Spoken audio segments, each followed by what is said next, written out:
పంచమానంలో ఈ సంవత్సరానికి రౌద్రనామ సంవత్సరము అని పేరు. అంటే కాశీ దగ్గర నుంచి మిగిలినటువంటి అన్ని ప్రాంతాల్లోనూ వాళ్ళు బారహస్పత్యమానం కొలుస్తారు. మనం చాంద్రమానాన్ని సౌర చాంద్ర సమ్మిళితమైనటువంటి చాంద్రమానాన్ని మనం గ్రహిస్తూ ఉంటాం. ఈ చాంద్రమానం చేత ఈ సంవత్సరానికి పరాభవనామ సంవత్సరము అని పేరు.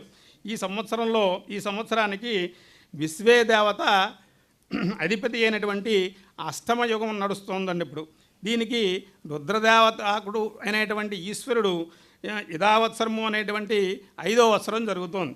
ఈ వత్సరంలో రజిత దానం చేసినట్లయితే మహాపుణ్యప్రదము అని వాక్యం. అదేవిధంగా విష్ణుధర్మోత్తరంలో స్వల్పోదకం పంచమమబ్దయుక్తం అంటే సామాన్యమైనటువంటి మధ్యమ వర్షాలు పడతాయి.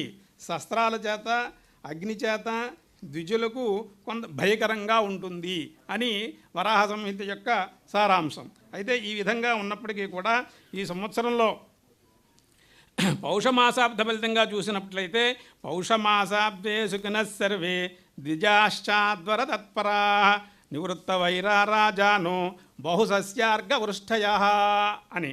అంటే ఏంటి, ప్రజలందరూ కూడా సుఖంగా ఉంటారు, వైరస్వభావం లేకుండా రాజులు పరిపాలన చేస్తారు, భూమి అంతా కూడా మంచి ధరవరలతో నిండి ఉంటుంది అని పౌషమాసాబ్ద ఫలితంగా మనం చెప్పుకోవడానికి అవకాశం ఉంది.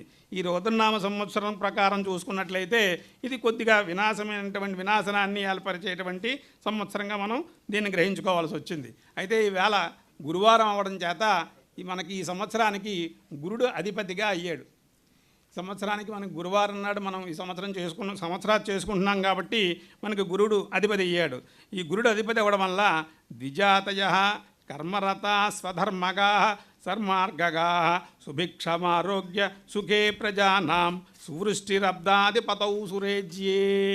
ఈ గురుడు కనుక రాజ్యాధిపతి అవ్వడం చేత ఈ సంవత్సరం అంతా కూడా ప్రజలందరూ వారి వారి ధర్మకార్యాల ముందు వారి వారి మతానుసారం వారి వారి ఇష్టానుసారం వాళ్ళు ధర్మకార్యాల మీద ఆసక్తిని కలిగి ఉంటారు.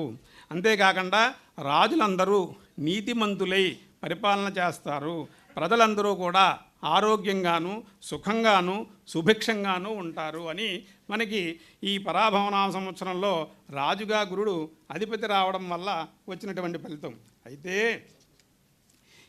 మామూలుగా పరాభవనామ సంవత్సర ఫలితంగా మనం చెప్పుకున్నప్పుడు పరాభవనామ సంవత్సరానికి అర్థం ఏం చెప్పారయ్యా అంటే పరాభవాబ్దే రాజాన ప్రాప్నువంతి పరాభవం భవంతి క్షుద్రధాన్యాని ప్రభూతాని సువృష్టయ.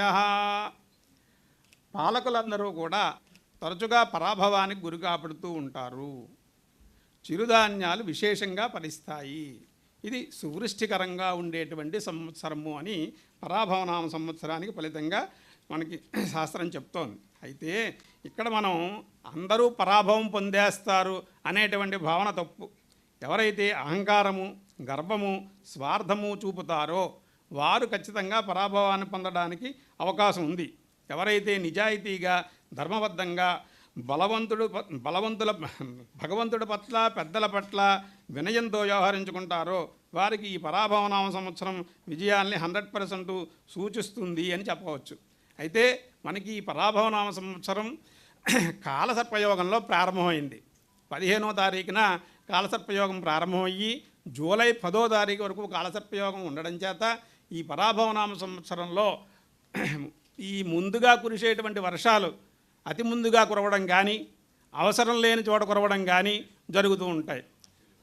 తర్వాత కురిసేటువంటి వర్షాలు బాగానే ఉంటాయి. జూలై 10వ తారీఖు దాటిన తర్వాత కురిసేటువంటి వర్షాలన్నీ కూడా వ్యవసాయానికి అనుకూలంగా ఉంటూ ముందుగా కురిసేటువంటి వర్షాలు మాత్రం కొద్దిగా అతిగా కురవడం కానీ అవసరం లేని చోట కురవడం అవసరం ఉన్న చోట కురవకుండా ఉండడం ఇది కాలసర్పయోగ ప్రభావంగా మనం చెప్పుకోవడానికి అవకాశం ఉందండి.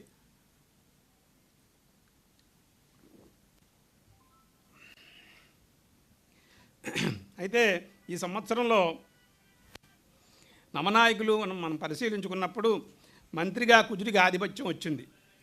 మంత్రిగా కుజుడికి ఆధిపత్యం రావడం చేత కొంత పౌరుషంగా వ్యవహారం చేసుకునేటువంటి అవకాశాలు ఉంటాయి. వరగ్రామ వనాదీని దహ్యందేవన్ని నాభృజం వృష్టిర్మధ్య భవేద్యుద్ధం మంత్రిణ్యవని చేసది. మంత్రి గారిగా కుజుడికి ఆధిపత్యం రావడం చేత ఈ సంవత్సరంలో మనకి ఆగస్టు 10వ తారీఖు దాటిన తర్వాత ఇంచుమించు డిసెంబర్ వరకు ఉన్నటువంటి ప్రాంతంలో మనకి విశేషమైనటువంటి దేశారిష్ట యోగాలు పట్టడం చేత ఆ సమయంలో మనం ఎక్కువగా పరిపాలన విధానంలో అనేక రకమైనటువంటి మత ఛాందస్సువాదుల యొక్క ప్రభావం చేత, అంతేకాకుండా రాజకీయపరమైనటువంటి అల్లర్లతోనూ భారతదేశం అంతా జనజీవితం ప్రభావితం చేయగల సంఘటనలు కలవని, సైనిక బలం ఎక్కువగా వినియోగించబడుతుందని